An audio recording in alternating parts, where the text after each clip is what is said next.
ورحمة الله وبركاته. بسم الله الرحمن الرحيم. إن الحمد لله نحمده ونستعينه ونستغفره ونعوذ بالله من شرور أنفسنا وسيئات أعمالنا.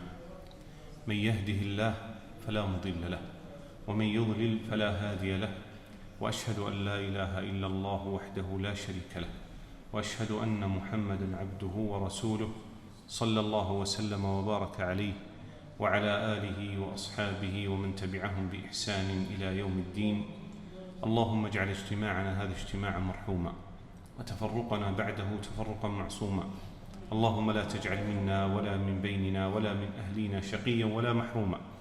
أما بعد، أيها الأحبة في الله، علمت من إمامكم جزاه الله خيرا أن هذه الكلمة هي أول كلمة تقام في هذا الجامع المبارك أو في هذا المسجد المبارك، فأحببت أن أبدأ بالدعاء لمن بنى هذا المسجد، لأن الله سبحانه وتعالى قال: إنما يعمر مساجد الله من آمن بالله واليوم الآخر وأقام الصلاة وآتى الزكاة ولم يخش إلا الله فعسى أولئك أن يكونوا من المهتدين. فأسأل الله يجعلنا وإياكم ممن يعمر مساجد الله، لأن عمارة المساجد عمارتها ببنائها وعمارتها بالصلاة فيها وذكر الله فيها سبحانه وتعالى. ولذلك جزا الله خيرا من بنى هذا المسجد وبارك له في رزقه وأصلح له شأنه وذريته، ونسأل الله يرزقنا وإياكم من واسع فضله. فإنه ما من شخص يرى مثل هذه المساجد والجوامع تقام وتشيد فيتمنى أن له من المال ما له فيبني مسجدا أو يشيد صرحا يعبد فيه الله سبحانه وتعالى ويوحد فيه الله، إلا وأناله الله من الأجر والفضيلة مثل أجورهم، لا ينقص من أجورهم شيئا، وهذا فضل الله يؤتيه من يشاء. فنسأل الله يجزيهم خير الجزاء وأن يرزقنا وإياكم من واسع فضله وعظيم منه وكرمه. الأمر الثاني أيها الأحبة في الله، النفس هي أهم ما يعتني به العبد، لأنها محط نظر الرب سبحانه وتعالى.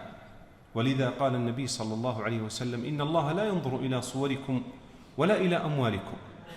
الله سبحانه وتعالى ما يميز الناس ويزينهم في قدرهم بأموالهم أو بأجسادهم أو بكثرة أولادهم أو بعظم جاههم أو مناصبهم أو مكانتهم في قلوب الناس أو مكانتهم في قبيلتهم أو أيا كان من جاه الدنيا ومناصبها، لا، قال: ولكن ينظر إلى قلوبكم وأعمالكم.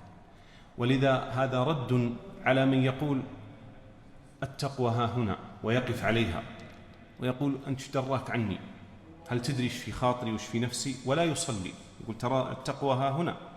لكن النبي صلى الله عليه وسلم قال: ولكن ينظر إلى قلوبكم وأعمالكم، لأن الأعمال تصدق ما في القلوب.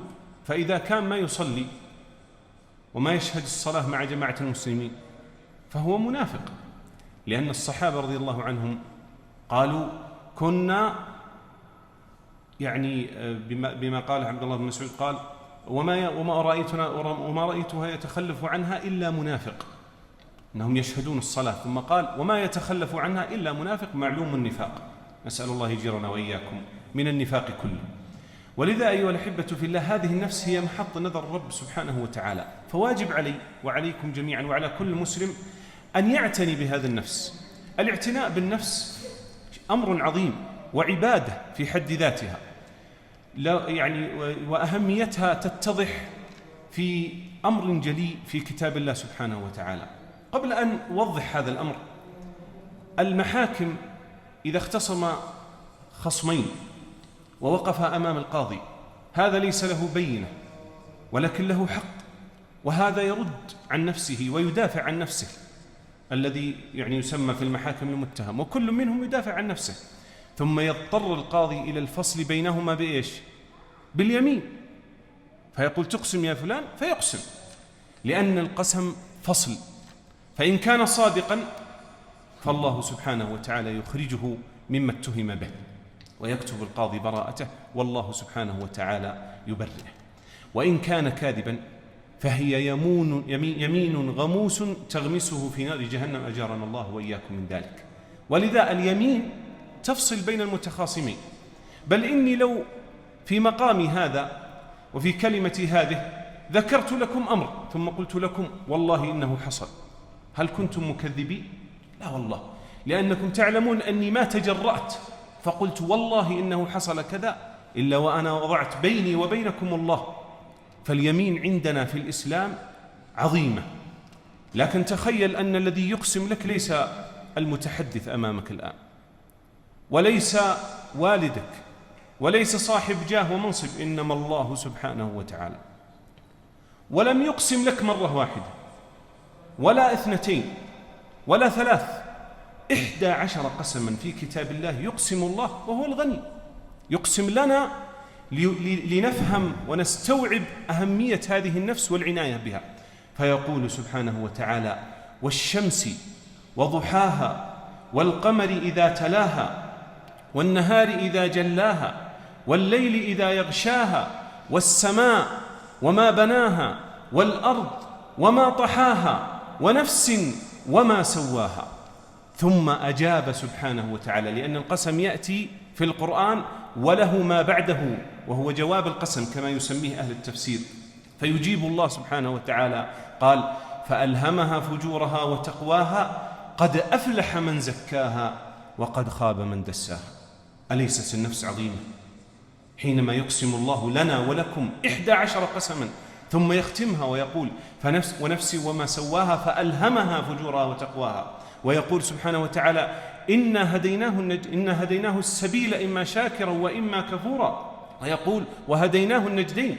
ولذا ليس لنا حجة على الله أنه لم يبلغنا الدين، ليس لنا حجة على الله سبحانه وتعالى، لأن الله هدانا وأرشدنا طريق الحق والهداية، لكن قد أفلح من زكاها. إن أخذت بما أمرني الله سبحانه وتعالى به وحضني عليه وحثني رسوله صلى الله عليه وسلم على الأخذ به، فأنا قد زكيت نفسي، قد زكيتها بالأعمال وبما يقربها إلى الله سبحانه وتعالى. قال: فألهمها فجورها وتقواها قد أفلح من زكاها. والفلاح، وش الفلاح؟ أن أدخل الجنة التي عرضها السماوات والأرض، التي فيها ما لا عين رأت ولا أذن سمعت ولا خطر على قلب بشر. بذا بعض الأحيان سمعت حديث من الأحاديث التي تصف الجنة يخطر في بالك منظر معين، ليس هو المنظر الذي فيه الجنة وفيه النعيم الذي فيها، إنما أعظم مما تتوقع. لو نظرت إلى أجمل صورة في الدنيا وأجمل وأبهى منظر تراه في هذه الدنيا ثم تخيلت أن الجنة أجمل من ذلك، ليست أجمل من ذلك بالمرحلة التي تراها بعينك أو بخيالك، إنما أعظم من ذلك بكثير، لأنه قال: ولا خطر على قلب بشر، وهو الصادق المصدوق. فسوف نرى بإذن الله إن كان الله كتبنا، ونسأل الله يجعلنا وإياكم من أهل الجنة، سوف نرى شيئا لم يخطر لنا على بال ولم نتوقعه في أي حال من الأحوال. ثم قال: وقد خاب من دساها. الخيبة أحبتي في الله والخسران والندامة والرسوب والفشل، كل الفشل في أن يكون أحدنا يعرف الله ويعرف الطريق إلى الله ثم يتنكب الطريق، ثم يرجع ينكص على عقبيه جارنا الله وإياكم من الحور بعد الكور ومن الضلالة بعد الهدى. يعرف الحق ثم يعرض عنه ويكابر كما كابر أبو جهل، لأن أبو جهل ترى اعترف أن الرسول صلى الله عليه وسلم على حق، واليهود اعترفوا أن الرسول صلى الله عليه وسلم على حق، لكنهم قالوا نقاتله ما بقينا، وتعاهدوا على ذلك، يكابرون على ما أمرهم الله سبحانه وتعالى به وحضهم عليه رسوله صلى الله عليه وسلم. فلا نكون مثلهم، لأن إذا ذكروا احتقرناهم ونظرنا إلى أنهم جهال وإلى أنهم فسقة وإلى أنهم مجرمين فنكون منهم، أو نقصر في عبادتنا، أو نعود عن ديننا وعن شريعتنا حتى ندخل مع أبو جهل وأبو لهب والمنافقين والمشركين. أسأل الله يجعلنا وإياكم من أن نكون معهم، ويجعلنا وإياكم ممن يكون رفيق الرسول صلى الله عليه وسلم والصحابة رضوان الله عليهم والمؤمنين في جنات النعيم. ثم أيها الأحبة في الله، هذه النفس ذكرها الله في مواضع كثيرة في القرآن، وسمعنا في تلاوة الإمام وفي القرآن تسمعون وتقرؤون كثيرا ما تحدث الله سبحانه وتعالى عن هذه النفس، لكنني أستعرض لكم 3 آيات، وهي النفس التي يمر بها العبد الذي يعالج نفسه. وأول نفس النفس الأمارة بالسوء، لأن كل الأنفس على وجه الأرض أمارة بالسوء، تأمر صاحبها بأن يقصر في طاعة، وأن يقصر في عبادة، وأن يصلي الفريضة لكن ما يؤدي السنة، بعد فترة يقصر في تكبيرة الإحرام، بعد فترة يقصر في إدراك الإمام في الركعة الأولى، بعد فترة تجده يصلي متأخرا دائما، أنا أتكلم عن أنه دائما وهذا ديدنه، ثم بعد ذلك تجده لا يرتاد المسجد. أسأل الله يجينا وإياكم من ذلك. هذا خضع لهذه النفس التي تأمره بالسوء حتى يقع في وحل لا يستطيع أن يخرجه منه إلا الله سبحانه وتعالى إذا تداركه الله برحمته. فهذه كل نفس. قال وما أبرئ نفسي في سورة يوسف إن النفس لأمارة بالسوء إلا ما رحم ربي. ولذلك ترى الأنفس الأخرى التي رحمها الله سبحانه وتعالى قليلة، لأن الاستثناء دائما يأتي على القلة ما يأتي على الكثرة أو في الغالب. المهم أن الله سبحانه وتعالى ذكر لنا هذه الآية، ثم بين لنا في آية أخرى وفي موضع آخر كيف أني أرتقي بنفسي فلا تكون أمارة بالسوء. النفس الثانية الأحبة في الله أقسم بها الله سبحانه وتعالى أيضا في كتابه، فقال لا أقسم بيوم القيامة ولا أقسم بالنفس اللوامة. النفس التي تلوم صاحبها. إيش تلوم صاحبها عليه؟ تلوم صاحبها على أمور كثيرة. أولا إذا قصر في طاعة، إذا تأخر عن المسابقة والمسارعة في الخيرات تلوم صاحبها، وكذلك تلوم صاحبها إذا وقع في ذنب. وهذه المسألة تروها مسألة مهمة يلوث بها بعض الناس اليوم على من يقع في الذنوب والمعاصي، فيقول يا أخي لا تخاف ولا تقلق ولا تنغبن، لا ترى عقدة الذنب هذه لازم تشيلها من نفسك. لا بد أنك تخاف ذنوبك، كحال ذلك الرجل الذي حينما سئل أو النبي أو أن الصحابي سأله النبي صلى الله عليه وسلم فقال له كيف ترى حالك؟ قال أرجو الله وأخشى ذنوبي. أني أرجو الله، يعني الإنسان لازم يكون متوازن بين أن يخاف من ذنوبه التي وقع فيها ويرجو الله ويرجو رحمة الله في أن يغفر الله لهذه الذنوب وأن يتداركها برحمته. فقال أرجو الله وأخاف ذنوبي. قال ما اجتمعتا في عبد إلا بشر بخير، لأني ما أذكر نص الحديث وحتى لا نقول عن النبي صلى الله عليه وسلم إلا حقا. الشاهد أن هذا هو حال المؤمن، أنه يعلم أن الله إن ربك لشديد العقاب وإنه لغفور رحيم. دائما يجونك يقولون لك لا ترى ربي غفور رحيم. طيب نسينا أنه شديد العقاب، لا تنسى حتى تبقى نفسك لوامة. ليه يا فلان سويت كذا؟ ليه يا فلان قصرت في العمل الصالح الفلاني؟ ليه يا فلان وقعت في الذنب؟ ما هي لك؟ تبغى تكون مع أبو جهل وأبو لهب؟ هذه هي النفس اللوامة التي تلوم صاحبها على الوقوع في الذنب وعلى التقصير عن الطاعات والأعمال الصالحة. ثم بعد ذلك إذا لام الإنسان نفسه ولامها وحاسب نفسه واستمر في هذه المحاسبة حتى يدرك الموت، ترى ما للمحاسبة حد، حتى يدرك الموت. فلما يدرك الموت تأتي النفس الثالثة التي ترقى لها، وهي نتيجة لأعماله ومصارعته ومكابدته لنفسه الأمارة بالسوء، ومكابدته للشيطان، ومكابدته للهوى، ومكابدته لأصحاب السوء، ومكابدته للمتخطفات التي تخطف العبد عن طاعة الله سبحانه وتعالى. فلما جاهد نفسه وحاسبها وزكاها وطهرها بالأعمال الصالحة وبمداومة التوبة إلى الله سبحانه وتعالى، وصل إلى النفس التي نطمح جميعا أن نحصل عليها، وهي في سورة الفجر حينما يقول الله سبحانه وتعالى لمن قبضت روحه وأخذت هذه الروح من الجسد، وكما وصفها النبي صلى الله عليه وسلم قال إن نفس المؤمن تخرج كما تخرج القطرة من في السقاء. أنت لو تخيلت أنك أخذت كوب من الماء أو علبة من الماء ثم دلقتها وميلتها يخرج الماء بسهولة ويسر، كذلك نفس المؤمن تخرج كما تخرج القطرة من في السقاء. أما المنافق والكافر الله يجيرنا وإياكم من ذلك فنفسه تخرج كما يخرج الصوف لو وضعته الحالة بدون أي إضافات على الشوك إخراجه من الشوك صعب، فكيف لو وضعت عليه الماء؟ ولذلك قال كالصوف المبلول يخرج من الشوك. هكذا تخرج نفس المنافق والكافر. لكن المؤمن الذي استمر في تزكية نفسه وتطهيرها ومعالجتها يناديه الله سبحانه وتعالى ويقول يا أيتها النفس المطمئنة. الله يجعلنا وإياكم من أولئك. ارجعي إلى ربك. أول بشارة، ترجع إلى الله الذي خلقها فسواها فعدلها سبحانه وبحمده.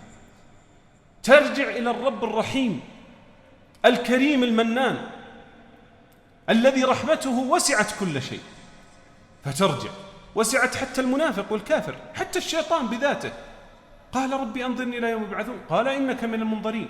هذه من رحمات الله سبحانه وتعالى، يرحم العاصي في معصيته، ويرحم المؤمن، ويعطف على عباده كلهم.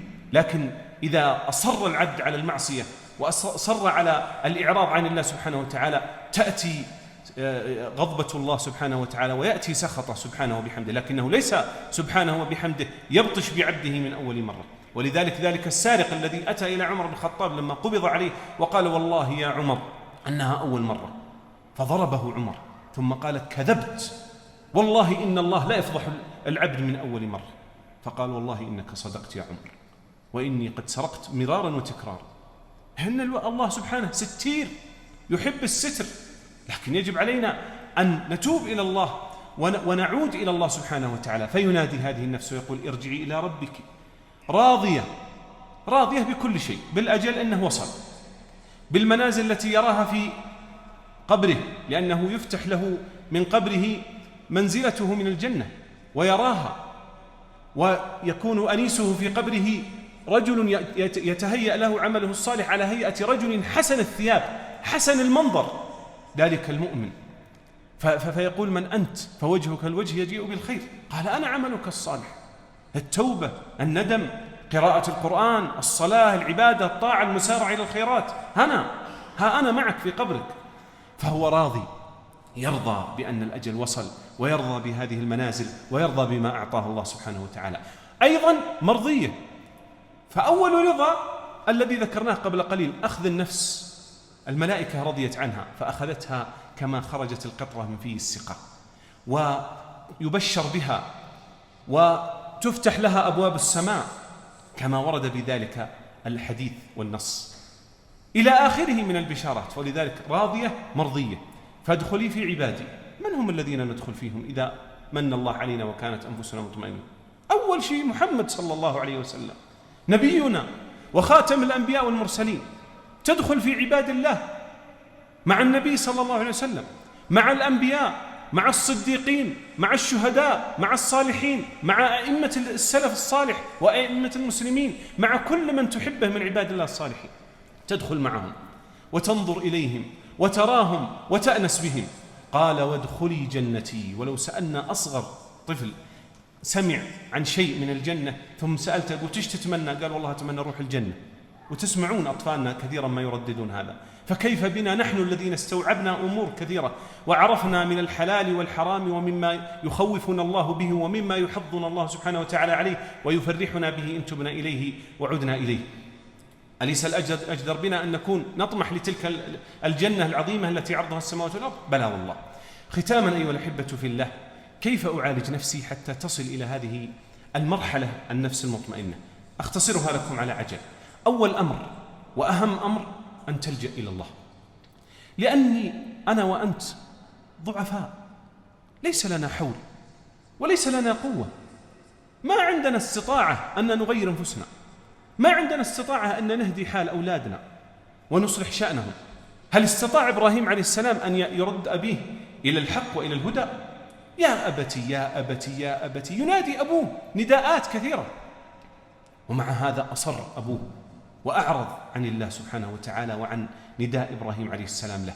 هل آمن ابن نوح عليه السلام وركب معه في السفينة يا بني اركب معنا ولا تكن مع الكافرين؟ لا، مكابر إلى آخر لحظة، يرى الغرق، يرى الموت، يرى الأمواج، يرى السماء تصب كالقرب، ومع هذا معرض عن الله سبحانه وتعالى. سآوي إلى جبل يعصمني من الماء.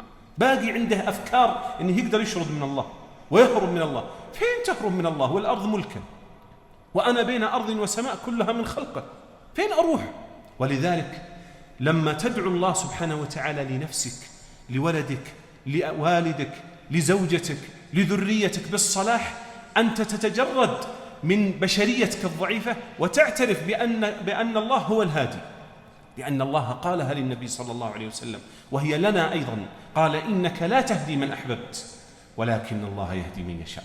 ولذلك أنا ما أستطيع أني أهدي نفسي ولا أستطيع أني أهدي أحد من خلقه، لكني أسعى جاهدا وأبذل الأسباب وأدعو الله سبحانه وتعالى. فلما أدعو الله سبحانه وتعالى يستجيب ويفتح الأبواب، خاصة إذا دعا الإنسان لنفسه والتجأ إلى الله في ذاته وصدق مع الله في طلبه وألح في الدعاء وبذل أسباب استجابة الدعاء من طهارة المال ومن صدق الحال ومن ذكر الله سبحانه وتعالى بأسمائه الحسنى وصفاته العلى، ثم الالتجاء إليه سبحانه وتعالى، ثم الصلاة على النبي في ختام الدعاء إلى آخر، يعني إلى غير ذلك من أسباب إجابة الدعاء، وتحرى أوقات الإجابة. الله سبحانه وتعالى سيستجيب، قد يستجيب لك اليوم وقد يستجيب لك بعد سنين.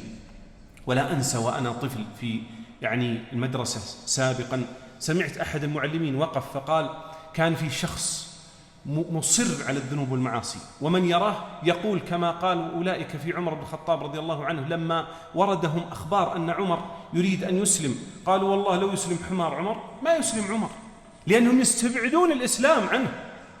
فكان هذا الشاب ينظر له أنه لن يتوب إلى الله سبحانه وتعالى ولن يعود، ثم فوجئوا يوما بين عشية وضحاها كما يقال، وإذا بالرجل مهتدي صالح متقي كف شره عن الناس وكف أذاه وعاد إلى الله، أصبح عليه سيم الهدوء والأدب والخلق، بل سيم الدين والصلاح. فلما سئل قال والله إني ما أقترف ذنب إلا وأندم على وقوعي في هذا الذنب، ثم أرجو الله أن الله يتوب علي، ثم أسجد لله في السجود. وسمعت أن النبي صلى الله عليه وسلم كان إذا سجد يقول اللهم يا مقلب القلوب ثبت قلبي على دينك، فكنت ملازم لهذا الدعاء فهداني الله، لأنه لجأ إلى الله. ترى ما هو لازم أن الشيخ يجيك ويقول لك تعال يا فلان خلاص عيب كان إيش أنت فيه، هيا مع الصالحين مع الطيبين مع أهل الصف الأول، ما هو لازم. قد تكون تأتيك الهداية من نفسك ومن عقلك ومن بصيرتك ومن تفكرك في آيات الله سبحانه وتعالى. ولذلك ادعو الله والتجئ إلى الله ولا تقنط من رحمة الله، لا في نفسك ولا في من تحب من أهلك وذريتك وجيرانك، ادعو لهم والله سبحانه وتعالى سيستجيب، وإن لم يهديهم الله سبحانه وتعالى فهو الحكيم سبحانه وهو الأعلم بالحال. فأنت لست مطالب إلا بالدعاء وببذل الأسباب. الأمر الثاني كثرة ذكر الله، ومن أعظم ذكر الله القرآن، لأن القرآن قال الله سبحانه وتعالى فيه شفاء لما في الصدور، اللي في النفس هذه، لأن النبي صلى الله عليه وسلم قال إن الفتن تعرض على القلوب كعرض الحصير عودا عودا، فأيما قلب أشربها نكتت فيه نكتة سوداء نكتة سوداء نكتة سوداء نكتة سوداء حتى يصبح القلب أسود مرباد لا يعرف معروفا ولا ينكر. ترى كنت اليوم تشوفون ونشوف بعض الأحيان ناس يتكلمون عن الدين فيقول والله أنه شطح هذا مرة، ما هو معقول أنه يتكلم عن الدين بهذه الطريقة. ترى فعلا صار يرى الحق باطل والباطل حق، بنص حديث النبي صلى الله عليه وسلم قال أسود مرباد لا يعرف معروفا ولا ينكر منكرا إلا إيش ما أشرب من هواه. إذا قد المسألة فيها مصالح له شخصية عرف الدين وعرف الأحكام الشرعية ورجع إلى الله وإلى القرآن وإلى الصلاة، فإذا حصلت مسألته وحصل مطلوبه تنكب عن الطريق وعاد إلى الضلال وعاد إلى معصية الله سبحانه وتعالى ومحاربة الله ومبارزته بالذنوب. ولذلك لما تقرأ القرآن وتتمعن في معانيه وفيما يقوله الله سبحانه وتعالى لك من وعد ووعيد ومن بشارات ومن أخبار السابقين ومن آيات الأحكام إلى غير ذلك، أنت بهذا تزكي نفسك وتطهرها وتصبح نفسا طاهرة نظيفة تدخل في عباد الله الصالحين. والذكر الآخر سائر الأذكار، التهليل والتسبيح والتحميد، فهي زرع الجنة كما ذكر ذلك إبراهيم عليه السلام، قال إن الجنة قيعان يعني أنها أرض خصبة صالحة للزراعة، إنها أرض قيعان وإن غراسها سبحان الله والحمد لله. كل الذكر هو غراس الجنة. فلما تذكر الله سبحانه وتعالى أنت تغرس غرسا وأنت تبني بيتا وأنت تحصل على كنز من كنوز الجنة إلى غير ذلك. وكل هذه الأذكار هي حماية لك من شياطين الإنس ومن شياطين الجن ومن القرين الذي خلقه الله سبحانه وتعالى قرينا لكل إنسان يوسوس له ويدله على طريق الغواية والضلال. ولذلك تذكر الله، لأنه قال النبي صلى الله عليه وسلم إن الشيطان جاثم على قلب ابن آدم، فإذا ذكر الله خلاص، بس مجرد يجيك الشيطان يبدأ يوسوس لك، افعل كذا، شوف ولدك سوى كذا، شوف زوجتك سوت كذا، جارك فلان والله إنه يبغى له تشوف له، لا هذا لازم توريه العين الحمراء. مجرد يبدأ الشيطان يوسوس لك بهذه الأمور مباشرة اذكر الله سبحانه وتعالى، واعلم أن الشيطان بدأ يوسوس لك ويريد أن يغويك، وهذا من الأسباب التي يزكي الإنسان بها نفسه. الأمر الذي يليه الأحبة في الله أن تعلم أن هذه النفس كالإناء، والإناء إذا وضعت فيه طعام في وقت الغداء ثم أتيت تريد أن تستعمله في وقت العشاء، هل تجي تطبخ فيه مباشرة؟ مع أن فيه طعام يمكنه باقي نظيف أو بقايا طعام نظيفة، لكن مع هذا لا، يقول لا لازم أغسل وأنظفه حتى أطبخ فيه فيأتي بنكهة لذيذة وجميلة، ومع أنه شيء طاهر. فكيف لو كان فيه شيء نجس أو شيء قدر، تجده يغسله 7 مرات أو يغسله مرات كثيرة، أو قد يرميه ويستخدم إناء آخر. كذلك القلب، فهذا القلب وعاء وتنكت فيه النكت السوداء، ولما الإنسان يبدأ يطهر هذا القلب ويخليه من الذنوب والمعاصي، يتخلق بالأخلاق الصالحة مع عباد الله الصالحين، ويتمثل ما أمره الله سبحانه وتعالى به وأمره به رسوله صلى الله عليه وسلم، فهو يطهر، لأن الله قال كلا بل ران على قلوبهم ما كانوا يكسبون. هذا الران أنت تمسحه وتنظفه وتطهره حتى يصبح القلب أبيض كالصفا كما وصفه النبي صلى الله عليه وسلم، أبيض كالصفا، يعرف الحق ويأخذ به ويعرف الباطل ويجتنبه. أسأل الله بفضله وكرمه أن يجعلنا وإياكم ممن يستمع القول فيتبع أحسنه. اللهم يا مقلب القلوب ثبت قلوبنا على دينك، اللهم يا مصرف القلوب صرف قلوبنا إلى طاعتك.